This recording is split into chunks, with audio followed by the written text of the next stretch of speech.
Guys જય શ્રી કૃષ્ણ. કેમ છો તમે બધા? હું એકદમ મજામાં છું. તમે બધા કેમ છો? કોમેન્ટ કરીને જરૂરથી જણાવજો. અને હા, આજે હું જવાની છું વૃદ્ધાશ્રમ. મારા ગામની બાજુમાં એક વૃદ્ધાશ્રમ છે, તો મને મન થઈ ગયું કે ચલો એ લોકોને મળતા આવીએ અને એ લોકો કેવી રીતે રહે છે એ બધું જોતા આવીએ. ત્યાં જતાં પહેલાં મારે એક મંદિર દર્શન કરવા જવું હતું, તો મેં વિચાર્યું કે પહેલાં મંદિરે દર્શન કરું અને પછી વડીલોના આશીર્વાદ લઉં. પહેલાં મારી માતાજીના આશીર્વાદ લઉં અને એ બધું લેવા જતાં પહેલાં સૌથી પહેલાં હું લઈ આવી બધી વસ્તુ કે ચલો વસ્તુ લાવીને મૂકી દઉં, પછી મારે ત્યાં જવાનું લેટ ના થાય એમ કરીને મેં બધું લાવીને મૂકી દીધું છે, બિસ્કિટ, વેફર અને ફ્રૂટી એવું બધું. અને હવે હું મંદિર જતી આવું અને પછી ત્યાં જઈએ. અને ત્યાં જઈને સાચેમાં હું બહુ જ નાની હતી ત્યારે ગઈ હતી, ઘણા ટાઈમ પછી હવે પહેલી વાર જઉં છું.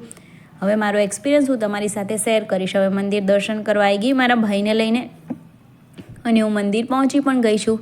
તમે બધા પણ મારી સાથે સાથે દર્શન કરી લો. માતાજી તમારી પર પણ કૃપા કરી રાખે. હવે અમે હું, મમ્મી, પપ્પા, ભાઈ, ભાભી બધા જ લોકો ગાડીમાં બેસી ગયા છીએ અને મેં બધાએ વૃદ્ધાશ્રમ જવા માટે નીકળી ગયા છીએ.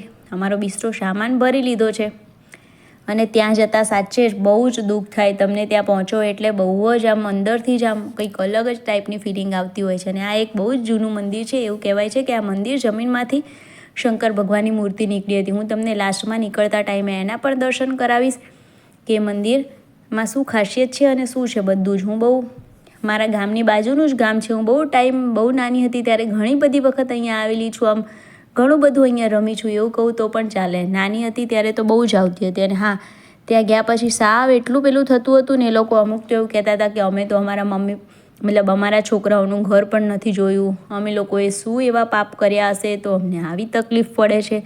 તમને સાંભળીને તમને પણ રડવું આવી જાય એવી કરુણ ઘટના હોય છે ત્યાં ગયા પછી. હું જ્યાં ગઈ હતી ને ત્યાં બધા જ ગુજરાતી માતા પિતા જ હતા. અને મારો આ વિડીયો બીજી મારી ચેનલ છે અપેક્ષા શુક્લા વ્લોગ નામની, એમાં પૂરો ડિટેલમાં વિડીયો છે. એમાં એ લોકો સાથે અમે શું વાતચીત કરી એની સાથે વિડીયો છે, પણ આમાં હું શોર્ટ વિડીયો મૂકું છું. એના માટે મારો એડિટિંગવાળો વોઇસ છે, તો તમારે એ વિડીયો જોવો હોય તો અપેક્ષા શુક્લાનો વ્લોગ નામની ચેનલમાં સર્ચ કરીને તમને એ વિડીયો મળી જશે. અને ત્યાં જઈએ એટલે એટલું શકૂન મળે કે તમે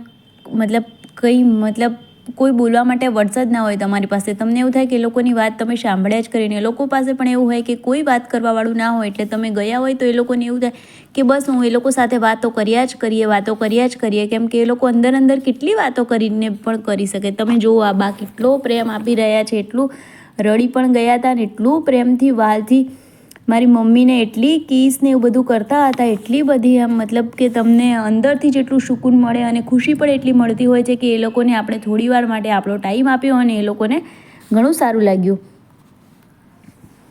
એ લોકો કહી રહ્યા હતા કે અમે શું પાપ કર્યા હશે તો અમારે આવા દિવસો જોવાના આવ્યા છે કે અમારા છોકરાઓને આટલા મોટા કરીને અહીંયા સુધી લઈ આવ્યા અને હવે અમને છોકરાઓ રાખતા જ નથી. એક દાદા તો એમ પણ કહી રહ્યા હતા કે એમને કામવાળા જોઈએ છે ને મારાથી હવે કામ નથી થઈ રહ્યું, એટલા માટે હવે એ લોકો મને નથી રાખી રહ્યા, એટલે હું અહીંયા વૃદ્ધાશ્રમમાં રહું છું. તો આવું બધું સાંભળીને સાચે તમને પણ દુઃખ થાય છે કે નહીં?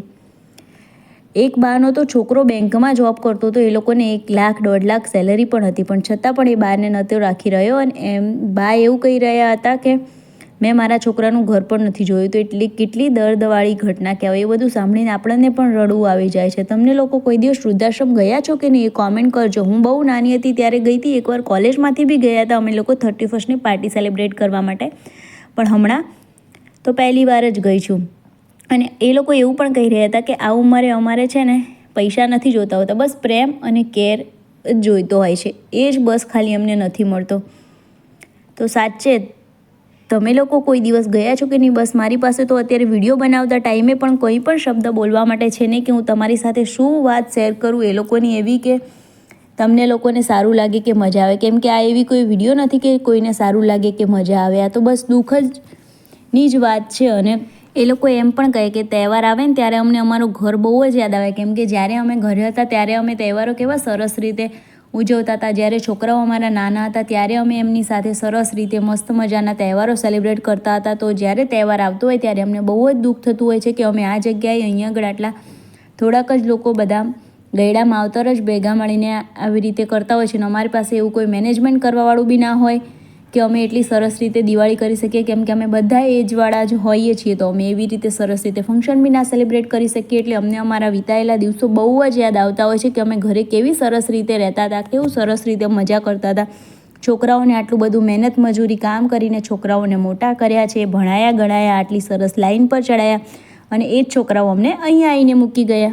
મેં ત્યાંનો બહુ વિડીયો નહોતો લીધો, કેમ કે એ લોકોની પણ પોતાની કેવું હોય કે રિસ્પેક્ટ પણ હોય, અને એ લોકોને બી કોઈને ગમે કોઈને ના ગમે, પણ અમુક લોકોને એવું હતું કે હા તમે તાર લઈ લો વિડીયો, લઈ લો ફોટો, એવી રીતે એ લોકો પણ ખુશ થતા હતા, કેમ કે એમની સાથે કોઈ વાત કરવાવાળું હોય ના હોય. આ બાતો કહી રહ્યા હતા કે મારે આજે રવિવાર છે નકોડો, મારે મારા માતાજીએ તમને મોકલી આપ્યા છે, તો મારા માટે વેફર ને ફ્રૂટીને એવું ઉપવાસમાં ખવાય એવું આવી ગયું. જુઓ તમે, હવે હું તમને મહાદેવના દર્શન પણ કરાવીશ. અમે ત્યાંથી નીકળી ગયા છીએ વૃદ્ધાશ્રમથી, બધા જ વડીલો સાથે આશીર્વાદ લઈને, બધા જ વડીલોને મળીને, એ લોકોને ભાવથી પ્રેમથી એ લોકો સાથે વાતચીત કરીને નીકળી ગયા. પછી તમને કરાવું મહાદેવજીના દર્શન. આ છે બજરંગબલી, તમે દર્શન કરી લેજો. ગણપતિ દાદાના પણ દર્શન કરી લો, અને હું કરાવું છું ભોળાનાથના દર્શન, મહાદેવજીના. દેખો આનું નામ જ છે ગુપ્તેશ્વર મહાદેવ. અંદર જમીનમાંથી નીકળ્યા હતા એટલે એનું નામ. જો એ તમને જે મૂર્તિ દેખાઈ રહી છે એ જમીનમાંથી નીકળી હતી. તમે બધા પર મહાદેવજી કૃપા બનાવી રાખે. અને તમે મારો વિડીયો અહીંયા સુધી જોતા હોય તો પ્લીઝ વિડીયો લાઇક કરીને ચેનલને સબસ્ક્રાઈબ કરતા જજો આવા નવા વિડીયો માટે. અને તમને મારી આ ચેનલમાં કેવા વિડીયો જોઈએ છે એ પણ કોમેન્ટ કરી દેજો, એટલે હું તમારા માટે એવા વિડીયો લઈને આવી શકું. બાકી મારી અપેક્ષા શુક્લા વ્લોગ નામની ચેનલ છે, જેમાં રેગ્યુલર સવારે 10 વાગે વિડીયો આવી જાય છે, તો ત્યાં સબસ્ક્રાઈબ કરીને આવી નવી અપડેટ માટે વિડીયોને લાઇક શેર સબસ્ક્રાઈબ કરતા જજો. એ વિડીયોમાં પણ આપણે મળીએ સવારે 10 વાગે. તમને આ વિડીયો કેવો લાગ્યો એ પણ અહીંયા પણ કોમેન્ટ કરતા જજો. તો bye bye guys, love you. ફરી મળીએ કંઈક નવા વિડીયો સાથે, કંઈક નવા કન્ટેન્ટ સાથે, કંઈક અલગ વિચાર સાથે. તો તમને મારા માટે કયો વિડીયો જોવે છે એ કોમેન્ટ કરતા જજો, ભૂલતા નહીં. Bye bye guys, love you. જય અંબે, જય શ્રી કૃષ્ણ, હર હર મહાદેવ.